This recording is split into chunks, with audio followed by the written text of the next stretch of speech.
آقا تشریف فرماتے ایک چھوٹا سا بچہ ہے جو ننھے ننھے پاؤں سے چل کے مسجد نبوی میں پہنچ جاتا ہے. نام اس کا عمیر ہے. بمشکل سے بولنا سیکھا ہے اس نے. آقا کریم علیہ السلام کی خدمت میں کبھی وہ اپنے چچا جلاس بن سوید کے ساتھ جاتا ہے, کبھی وہ اکیلا بھی چلا جاتا ہے. ایک دن اس کا چاچا نہیں گیا لیکن بچہ گیا اور حضور کی بات سنی. آقا کریم نے قیامت کے بارے میں نقشہ بیان کیا. جب وہ بچہ واپس پلٹا نا تو اپنے چچا کو کہتا ہے, اے میرے چچا, آج میں نے حضور کو قیامت کا ذکر کرتے دیکھا ہے اور حضور نے ایسا ذکر کیا ہے کہ قیامت کا نقشہ میری آنکھوں کے سامنے آ گیا تھا.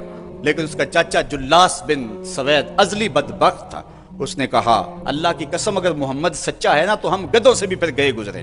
جب یہ بات کہی اس نے تو اس بچے کے پاؤں تلے سے زمین نکل گئی کہ میرا چچا کیا بول رہا ہے, یہ تو مجھے انگلی لگا کہ مسجد نبوی میں لے جایا کرتا تھا, یہ تو منافق نکلا. اس بچے نے جو لفظ کہا اب سنیے, اے میرے چچا, اللہ کی قسم میرے دل کو سب سے اچھا اگر کوئی لگتا تھا بندہ تو وہ تو تھا. آج سب سے زیادہ مجھے برا تو لگتا ہے. چچا جی, دو راستے جاتے ہیں. ایک راستہ تو یہ ہے کہ میں اللہ اور اس کے رسول سے خیانت کروں اور جو تیری بات ہے وہ رسول اللہ کو نہ بتاؤں, اور دوسرا راستہ میرے پاس یہ ہے کہ جو تو نے کہا ہے میں جا کے حضور کو بتاؤں, پھر جو ہو سو ہو. اس کے چچا جلاس بن سوید نے کہا, تو نا سمجھ سا بچہ ہے, چھوٹا سا بچہ ہے, تیری بات کس نے ماننی ہے, جا جو جی چاہتا ہے کہہ لے.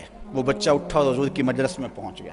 اور وہ بچہ کیا کہتا ہے, حضور جلاس بن سوید نے اللہ اور اس کے رسول سے خیانت کی ہے. حضور میرا اس سے کوئی تعلق نہیں ہے, میں اللہ سے بھی کہتا ہوں میرے مالک, میرا چچا سے کوئی تعلق نہیں ہے چونکہ وہ تیرے محمد کا دشمن ہے. حضور نے فرمایا, بچے اس نے کیا کہا ہے؟ بچے نے ساری کہانی سنا دی. حضور نے صحابہ کو بلایا, کہا کہ یہ واقعہ پیش آیا ہے, بتاؤ کیا کریں. صحابہ نے عرض کی, حضور یہ بچہ چھوٹا ہے, کم عقل ہے, کم سمجھ ہے, یہ تو اپنی بات بھی نہیں صحیح طرح سمجھ سکتا, اور جلاس بن سوید بڑی عمر کا آدمی ہے, ہمارے ساتھ نمازیں پڑھتا ہے, تو آپ اس بچے کی بات کی پرواہ نہ کیجیے. ادھر جلاس بن سوید کو جب پتا چلا تو اس نے بھی قسمیں کھانی شروع کر دی کہ میں نے تو کوئی بات کہی نہیں ہے. تو حضور نے اس بچے کی بات کو نظر انداز کیا صحابہ کے کہنے پہ. اب اس بچے نے جب دیکھا کہ میری بات حضور نے قبول نہیں کی ہے تو اس نے جھولی پھیلا لی اور آسمان کی طرف دیکھ کر کے کہا, اے اللہ اگر میں جھوٹا ہوں تو مجھے جھوٹا کر دے, اور اگر میں سچا ہوں تو میری سچائی کا اعلان کر دے. یہ بچے نے جب بات کی تو ابھی اس نے منہ پہ دعا مانگ کے ہاتھ نہیں پھیرے تھے کہ جبریل آ گئے,